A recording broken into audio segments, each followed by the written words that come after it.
তার স্টোমাকের মধ্যে এক ধরনের গ্যাসের সৃষ্টি হয়, এক ধরনের দুর্গন্ধ ওই গ্যাসের কারণে তার মুখ থেকে নির্গত হয়। এই গ্যাস নির্গত হওয়ার কারণে আল্লাহ রাব্বুল আলামিন বলেন, রোজাদারের মুখ থেকে স্টোমাকের মধ্যে না খেয়ে থাকার কারণে যেই দুর্গন্ধ সৃষ্টি হয়, ওই দুর্গন্ধ আমি আল্লাহর কাছে মিশক আম্বরের চাইতে অধিক প্রিয়। রোজাদারের মুখের গন্ধ আল্লাহর কাছে মিশক আম্বরের চাইতে অধিক প্রিয়। সুবহানাল্লাহ। আল্লাহ রাব্বুল আলামিন জান্নাতের মধ্যে একটি দরওয়াজা রেখেছেন রোজাদারদের জন্য। এই দরওয়াজার নাম হলো রায়্যান। শুধুমাত্র রোজাদার সেই দরজার মধ্য দিয়ে জান্নাতে প্রবেশ করবে। জান্নাতের রহমতের ফেরেশতারা সুস্বাগতম আহলান সাহলান মারহাবা বলে রোজাদারদেরকে সেই দরজা দিয়ে প্রবেশ করাবেন। কোন সুবহানাল্লাহ। জান্নাতের মেহমান রোজাদারেরা রায়্যান নামক দরজা দিয়ে জান্নাতে প্রবেশ করবে। এটা হলো তাদের মর্যাদা। সুবহানাল্লাহ বলেন। শুধুমাত্র রোজাদার ব্যতীত অন্য কোনো জান্নাতি ওই দরজা দিয়ে প্রবেশ করতে পারবে না। শুধুমাত্র রোজাদারের জন্য আল্লাহ ওই দরজাটাকে নির্দিষ্ট করে দিয়েছেন। ভাইরা আমার, শুধু তাই নয়, আল্লাহ রাব্বুল আলামিন এই রোজাদারদেরকে এতটাই পুরস্কৃত করবেন। আল্লাহ তাআলা বলেন, আস-সাওমুলি ওয়া আনা উযা বিহি, আস-সাওমুলি ওয়া আনা আযি বিহি। মানে হলো, বান্দা রোজা রাখে আমার জন্যে, রোজাটা আমার জন্যে, এই জন্য রোজার পুরস্কার আমি আল্লাহ নিজের হাতে আমার বান্দাকে দেব। একটি বর্ণনায় এসেছে আল্লাহ রোজার সওয়াব বা রোজার পুরস্কার রোজাদারকে নিজের হাতে দিবেন। আরেকটি বর্ণনায় বলা হয়েছে ওয়া আনা উযা বিহি, রোজা রাখে বান্দা আমার জন্যে, আর এই রোজার পুরস্কার আমি আল্লাহ নিজেই বান্দার জন্য। সুবহানাল্লাহ বলেন। জীবনের প্রতিটি দিন, প্রতিটি মুহূর্ত, প্রতিটি সময় বান্দা আল্লাহকে না দেখে আল্লাহর ইবাদত করলো, আল্লাহকে সেজদা দিল, আল্লাহর জন্য রোজা রাখলো, আল্লাহকে খুশি করার জন্য যাকাত দিল, আল্লাহর কাছে ক্ষমা প্রার্থনার জন্য, আল্লাহকে সন্তুষ্ট করার জন্য হজ করলো, কিন্তু বান্দা কিন্তু আল্লাহকে দেখতে পেল না। ঠিক কিনা বলেন? বান্দা আল্লাহরে দেখছে? আমরা আল্লাহকে দেখি না। আল্লাহ তাআলা সেই জন্য বলেছেন যে রোজাদারের জন্য আমি দেখা করব জান্নাতে। সুবহানাল্লাহ বলেন। সারা দুনিয়ার 70 বছরের আকাঙ্ক্ষা, 80 বছরের আকাঙ্ক্ষা, 90 বছর, 100 বছরের আকাঙ্ক্ষা বান্দার ভেতরে জন্ম নেয় যে আল্লাহকে দেখলাম না, সেই আল্লাহ না জানি কেমন, না দেখে আল্লাহর ইবাদত বন্দেগী করলাম। মাবুদ গো, তোমাকে যদি দেখতে পারতাম আমার অন্তরাত্মা ঠান্ডা হয়ে যেত। এই যে বান্দার 70 বছরের আকাঙ্ক্ষা, 80 বছরের আকাঙ্ক্ষা, 90 বছরের আকাঙ্ক্ষা, 100 বছরের আকাঙ্ক্ষা, সেই আকাঙ্ক্ষা পূরণের সুসংবাদ আল্লাহ তাআলা রোজাদারদেরকে দিয়েছেন। কোন সুবহানাল্লাহ। রোজাদারদের সঙ্গে আল্লাহ দেখা করবেন, সাক্ষাৎ করবেন। একটানা 50,000 বছর বান্দার সঙ্গে আল্লাহর সাক্ষাৎ হবে। আল্লাহ তাআলা তার নূরের পর্দাকে উন্মোচন করে দিবেন। বান্দার সামনে আল্লাহর পবিত্র রূপ দেখে বান্দা এমন ভাবে তাকিয়ে থাকবে, একটানা 50,000 বছর কেটে যাবে, বান্দার চোখের পলক পড়বে না। 50,000 বছর কেটে যাওয়ার পর আল্লাহ তাআলা তার নিজের নূরের পর্দা টেনে দিবেন।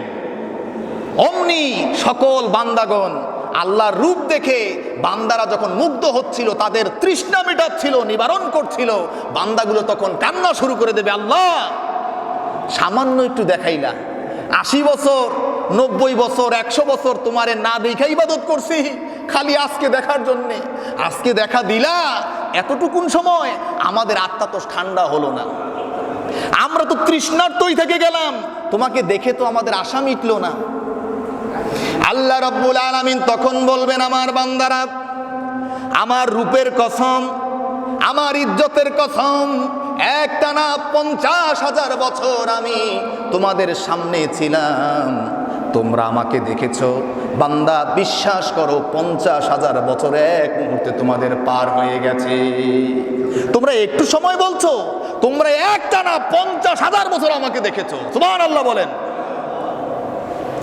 ভাইয়েরা আমার, আল্লাহ তাআলা রোজাদারদের সঙ্গে দেখা করবেন। আল্লাহ তাআলা রোজাদারদেরকে পুরস্কার নিজের হাতে দিবেন। বিষয়টা কেমন দেখেন, কোম্পানির মালিক যদি ঘোষণা করে কর্মচারীদেরকে, এমপ্লয়ারদেরকে, যে তোমরা তো কোম্পানিতে চাকরি করছো, সকাল 8টা থেকে বিকেল 5টা পর্যন্ত তোমরা চাকরি করো, এই চাকরির জন্য নির্ধারিত যে বেতনটা সেটা ম্যানেজারের মাধ্যমে তোমরা নিয়ে যাও। এই কাজের বাইরে যদি ওই কাজটা করো, ওভারটাইমটা করো, তাহলে আমি নিজের হাতে তোমাদেরকে একটা পুরস্কার দেব।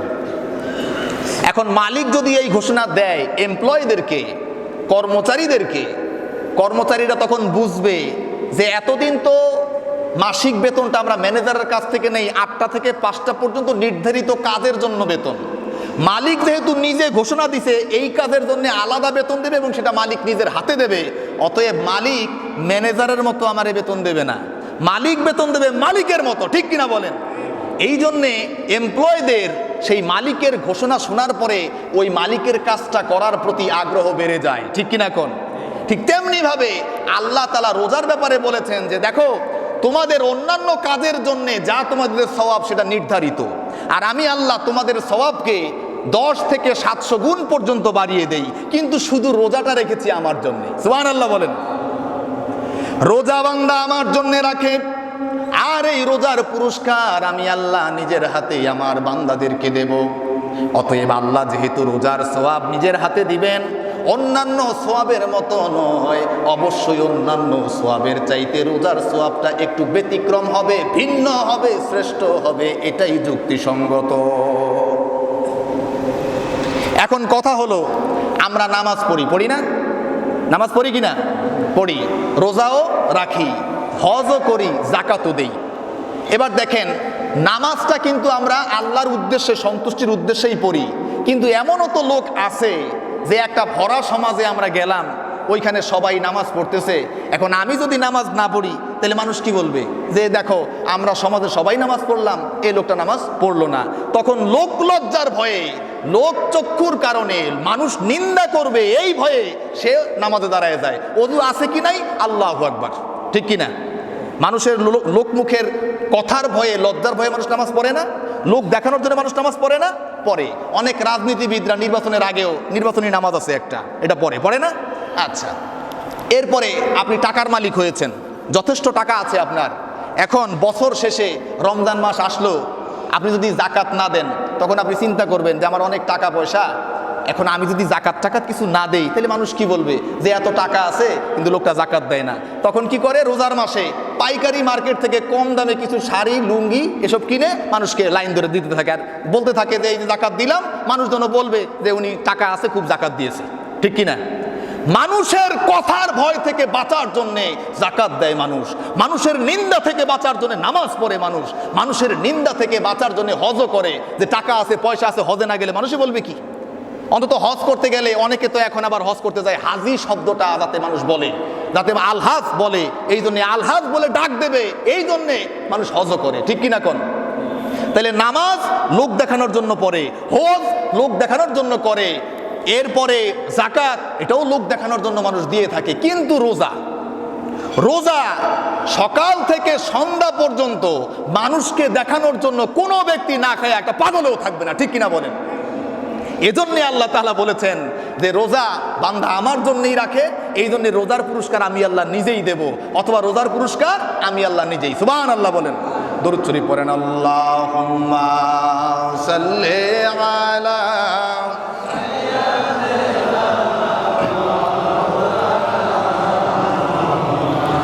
ওয়া আলা আলি সাইয়্যিদিনা মাওলানা।